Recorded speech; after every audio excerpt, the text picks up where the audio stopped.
Najua mko na maafisa wangu hapa, watawapitisha kwenye utaratibu ambao utamsaidia kila mmoja kuweza kuzungumza kila alichoona kama kimekuwa na matokeo mazuri, kila anachoona kwamba hiki najivunia naweza nikakibeba kaenda nikamwambukiza mwenzangu akakifanyia kazi, kila anachoona kwamba hiki kimenipa baraka. Na nikijiangalia nilivyoanza Januari 2025 na sasa hivi namaliza Disemba, bila hiki kitu nisingekuwa kama nilivyo. Hayo ndio yale mambo tunayotaka nazungumze leo.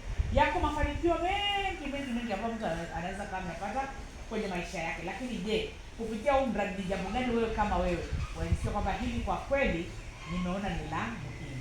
Lakini pia tusisahau, kwa sababu nyinyi pia ni viongozi kwenye mradi na nafasi tofauti kidogo na wale wengine, kuweza pia kusaidia mradi kufichua yale ambayo umeona kwamba haya hayakufanyika nini, hayakufanyika vizuri, sio jamani?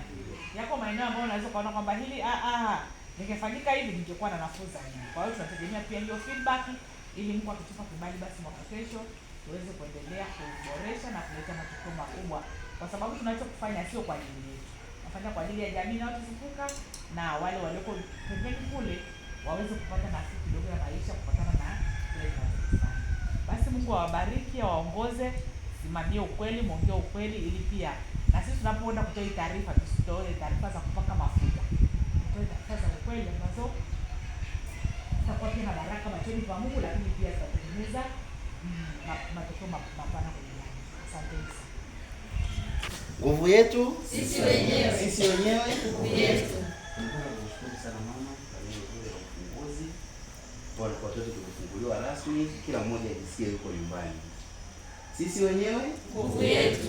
Bila kupoteza muda, ilikuwa tumemaliza zoezi zima la kuweza kujiandikisha. Tumemaliza neno la ufunguzi. Kama alivyosema mama, kuna baadhi yetu, kuna mwingine ni mara yake ya kwanza kuweza kufika katika ofisi zetu za Kisonge. Kuna ambao kila siku tuko pamoja, lakini naona ni nafasi ya kipekee tukapata hata utambulisho mfupi, kila mmoja ataweza kujitambulisha kwa kifupi tu nani, ili tuzidi kuendelea kufahamiana.